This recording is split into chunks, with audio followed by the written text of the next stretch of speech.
امام حسین رضی اللہ تعالیٰ عنہ مکہ معظمہ میں بیٹھنے بھی نہ پائے تھے کہ حضرت امیر معاویہ رضی اللہ تعالیٰ عنہ کے بعد یزید بدبخت تخت نشین ہوا۔ اہل عراق کو جب یہ معلوم ہوا کہ امام حسین نے یزید کی بیعت نہیں کی اور آپ مکہ مکرمہ تشریف لے آئے ہیں، آپ کی خدمت بابرکت پہ مختلف خطوط مختلف مضامین کے قریب 150 پہنچے، اور بعد میں آپ کی خدمت اقدس میں ایک شخص کے ہاتھ ایک ایسا خط پہنچا کہ آپ کا آنا ہمارے لیے باعث قرار و تسکین ہوگا اور ہمیں آپ سے غایت درجہ محبت اور الفت ہے، آپ ضرور دیدار پنروار سے مشرف فرمائے۔ گویا انہوں نے کہا کیا خوب دن ہو وہ جو زیارت نصیب ہو، کیا خوب دن ہو وہ جو زیارت نصیب ہو، پائے مبارک آپ کا ہم سے قریب ہو۔ جب نامہ آخر خط آپ کے پاس پہنچا اور کوفیوں کی استدعا آپ کی طلب میں حد سے گزری تو امام حسین نے عزم بالجزم کوفہ فرمایا۔ عبداللہ بن عباس اور دیگر صحابہ کرام رضی اللہ تعالی عنہم نے آپ سے عرض کیا کہ حضور اہل کوفہ کے قول و فعل کا کچھ بھروسہ نہیں، ان کے قول و فعل کا کچھ اعتبار نہیں، آپ ہرگز نہ جائیں۔ بلاخر کوفیوں کے پہم اسرار بلیغ پر حضرت امام نے وہاں کے حالات و واقعات کا پتہ لگانے کے لیے اپنے بھائی حضرت مسلم بن عقیل ما فرزندان محمد ابراہیم رضی اللہ تعالیٰ عنہم کو روانہ فرما دیا اور لکھا کہ مسلم بن عقیل تمہارے پاس پہنچ رہے ہیں، ان کی آمد میری آمد تصور کرو اور ان کی اطاعت و فرما برداری اپنی سعادت جانو۔ حضرت مسلم کوفہ پہنچے تو آپ نے مختار بن عبید اللہ ثقفی کے مکان پر قیام فرمایا۔ آپ کی تشریف آوری کی خبر سن کر جوق در جوق مخلوق آپ کی زیارت کو آئی اور 12,000 سے زیادہ تعداد نے آپ کے دست حق پرست پر بیعت کی۔ حضرت مسلم نے اہل عراق کی عقیدت و گرویدگی دیکھ کر حضرت امام کے جانب یہ عریضہ لکھا، یہ خط لکھا جسے میں یہاں کے حالات اور واقعات کی اطلاع دے رہا ہوں اور التماس کر رہا ہوں کہ آپ جلد تشریف لے آئیں تاکہ بندگان خدا یزید کے ناپاک ارادوں سے محفوظ اور مسعون رہیں اور دین حق کی تائید ہو۔ حضرت امام نے خط دیکھ کر اپنے سفر کی تیاری شروع کر دی۔ آپ کی تیاری کا حال سن کر حضرت عبداللہ بن عباس، حضرت عمر بن عبد الرحمن بن زبیر، عبداللہ بن جعفر جیسے اکابرین وہ معززین نے آپ کو اس ارادے سے باز رکھنے کی ہر چند کوشش کی، لیکن آپ نے ان سب کے استدلال کے جواب میں فرمایا میرے دوستوں، میرے عزیزوں، جب ایک قوم ظالم اور فاسق کی بیعت پر راضی نہ ہو اور صاحب استحقاق اہل سے درخواست بیعت کرے، اس پر اگر وہ اس کی استدعا قبول نہ کرے تو اس کے معنی ہوتے ہیں کہ وہ اس قوم کو اس جابر ہی کے حوالے کرنا چاہتا ہے۔ میں اگر اس وقت ان کی درخواست رد کرتا ہوں تو میرے دوستوں بارگاہ الہی میں ان کے اس مطالبے کا کیا جواب ہوگا کہ ہم ہر چند در پہ بیعت ہوئے مگر امام بیعت کے لیے راضی نہ ہوئے، وہیں وجہ ہمیں یزید کے ظلم و تشدد سے مجبور ہو کر اس کی بیعت کرنی پڑی۔ اگر امام ہاتھ بڑھاتے تو ہم ان پر اپنی جانیں قربان کرنے کو حاضر تھے۔ امام کے اس ادلال سے سب مجبور ہو گئے، اور دوسرے حضرت مسلم کے مکتوب کی روشنی میں تو کوئی خطرہ بھی پیش نہ تھا، کیونکہ امام مسلم یہ لکھ چکے تھے کہ یہاں کے حالات بہت اچھے ہیں، آپ جلد سے جلد تشریف لے آئیں۔ لہٰذا حضرت امام حسین رضی اللہ تعالیٰ عنہ 3 ذی الحجہ 60 ہجری بروز 2 شنبہ مبارکہ اہل بیعت والی و خدام کل 82 نفوس قدسیہ کے ساتھ عراق کے راستے کو اختیار فرمایا۔ ان نفوس قدسیہ میں 70 سوار اور باقی پیدل تھے۔ ایک بار مکہ مکرمہ سے دل اٹھایا اور کوفہ کو کوچ فرمایا۔ اصحاب نے رو کر کے بارگاہ میں عرض کی، بسفر رفتن مبارکباد، بسلامت روی و باز آئی۔ جب سواری چلی سارے مکہ معظمہ میں ماتم پڑ گیا، دلوں میں خار غم گڑ گیا، آنکھوں میں خیرگی، دلوں میں تیرگی چھا گئی۔ اس وقت ایسا معلوم ہوتا تھا کہ گویا قیامت آ گئی ہے۔ کس قدر ازدحام تھا اس وقت، مجمع خاص و عام تھا اس وقت، ملنے آتے تھے اقربا سارے، جمع تھے یار و آشنا سارے ارباب شہر محو علم، گفتگو تھی کسی کی یہ باہم، آج ویراں یہ شہر ہوتا ہے قہر ہوتا ہے، قہر ہوتا ہے۔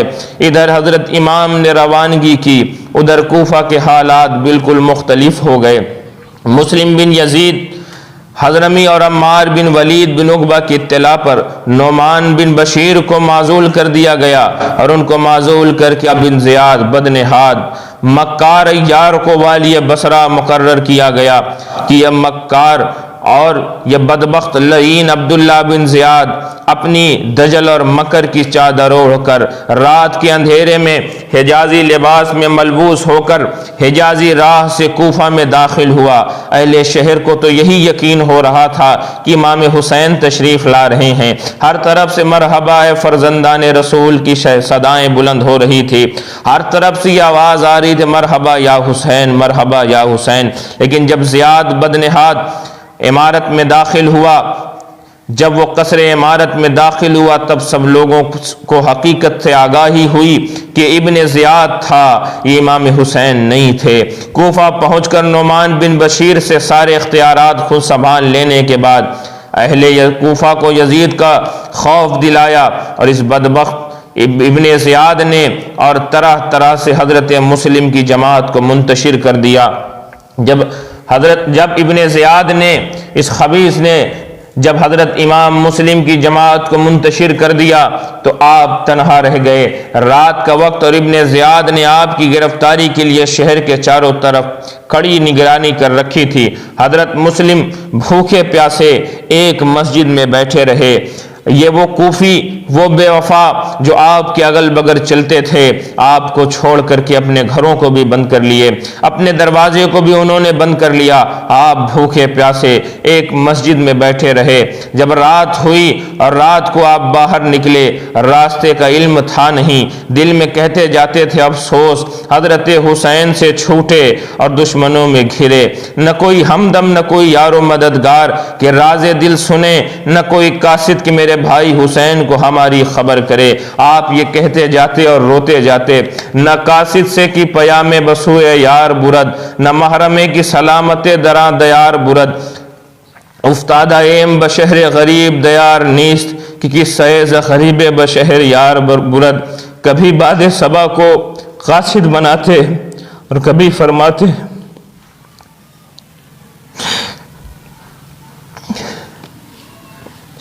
اسی عالم تنہائی اور بے کسی میں آپ ایک مکان کے دروازے پر بیٹھ گئے۔ شدت تشنگی سے، پیاس کی وجہ سے آپ بیتاب تھے۔ مکان کی مالکہ تووا نے، جس عورت کا نام تووا تھا، اس عورت نے آپ کو پانی دیا اور مکان میں آ جانے کی درخواست کی۔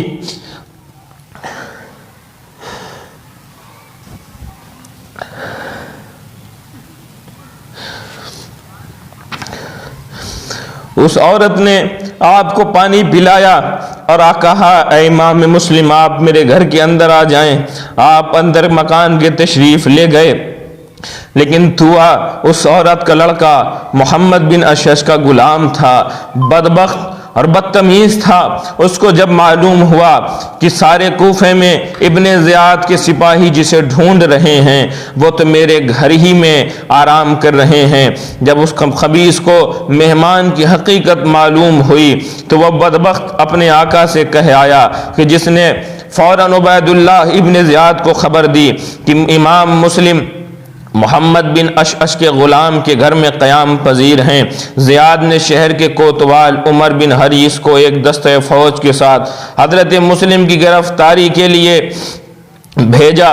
عمر نے جب حضرت مسلم کو گرفتار کرنا چاہا تو شمشیر بکف باہر نکل آئے اور اپنی مدافعت میں لڑنا شروع کر دیا۔ آپ تنے تنہا ایک پورے گروہ سے لڑ رہے تھے، لیکن سب پر غالب اور تمام روح سیاہ، تمام ظالم اور جابر لرزہ براندام تھے۔ ہاشمی شیر کے تباہ کن حملے سے بچنے کے لیے محمد بن اشعث نے ایک مکاری والی چال چلی اور پکار کر کے کہا کہ اے نوجوان امان کیوں اپنی جان کو خطرے میں ڈال رہے ہو؟ تیرے لیے امان ہے۔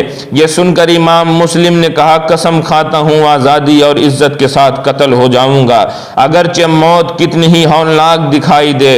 ابن اشعث نے پھر کہا کہ تمہارے مقابلے میں تمہارے امزادوں سے ہیں، وہ تمہارا قتل نہ کریں گے نہ سزا دیں گے۔ آپ نے کہا تو کیا میرے لیے امان ہے؟ محمد بن اشعث، عمر بن حریث وغیرہ پکار اٹھے، ہاں امان ہے، آپ اپنی تلوار کو میان میں کر لیں۔ آپ نے اپنی تلوار میان میں رکھی، سواری آئی اور حاکم کوفہ کی جانب چلی۔ راہ میں ان بدبختوں نے آپ کی تلوار بھی چھین لی۔ یہ دیکھ کر آپ اشکبار ہو گئے اور روتے ہوئے آپ نے فرمایا یہ پہلا دھوکہ ہے جو تم نے میرے ساتھ کیا ہے۔ تم نے مجھے کہا تھا کہ میں تمہیں امان دیتا ہوں، لیکن تم نے میری تلوار بھی چھین لی۔ عمر بن عبداللہ بن عباس نے کہا کہ تمہارے جیسا بلند مقصد رکھنے والا مصیبت میں روتا نہیں۔ امام مسلم نے کہا کہ خدا کی قسم میں اپنی جان اور مصیبت پر نہیں روتا، میں ان درد اور علم کی وجہ سے نہیں روتا، بلکہ میں روتا ہوں ان پر جو یہاں آ رہے ہیں۔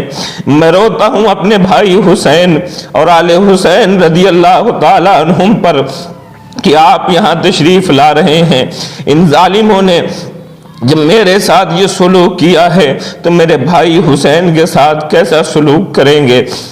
میں اپنی بے بسی پر نہیں روتا ہوں، میں رو رہا ہوں ان پر جو یہاں تشریف لا رہے ہیں۔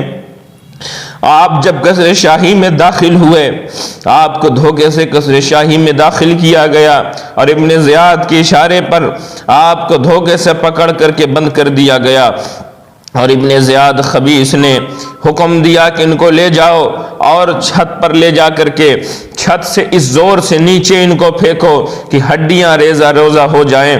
جب آپ اوپر تشریف لے گئے، سیڑھیوں پر چڑھ رہے تھے، آپ نے ان ظالموں سے کہا ظالموں مجھے 2 رکعت نماز پڑھنے کی مہلت دے دو تاکہ میں 2 رکعت نماز پڑھ لوں۔ ان ظالموں نے اتنی بھی مہلت نہ دی، اور ان ظالموں نے کہا کہ ہم تمہیں اتنی بھی مہلت نہ دیں گے کہ تم 2 رکعت نماز پڑھو۔ امام مسلم مدینہ کی جانب نظر اٹھاتے ہیں، رو کر کے کہتے ہیں اے میرے بھائی حسین، کاش کہ میرے حال کی تمہیں کوئی خبر کرے، کاش کہ کوئی خط لے جا کر کے تمہیں یہ بتا دے کہ اے میرے بھائی تم یہاں پر مت آؤ، یہاں کے حالات بدل چکے ہیں۔ آپ ابھی اپنے خیالوں میں یہ باتیں ہی کر رہے تھے کہ ان بدبختوں نے آپ کو اس قصر عمارت کی چھت سے نیچے پھینکا اور آپ نیچے کی طرف زمین پر تشریف لائے اور بے دردی سے آپ کو شہید کر دیا گیا۔ انا للہ و انا الیہ راجعون۔ شہید مسلم بے کس ہوئے ہزار افسوس، فرشتے کرتے ہیں اس غم سے بار بار افسوس۔ حضرت امام مسلم رضی اللہ تعالیٰ عنہ کے چھوٹے فرزند بھی اسی سفر میں آپ کے ساتھ تھے۔ بعد میں ان کا کوئی پرسان حال نہ رہا اور انہیں بھی ظالموں نے تہہ تیگ کر دیا۔ انا للہ و انا الیہ راجعون۔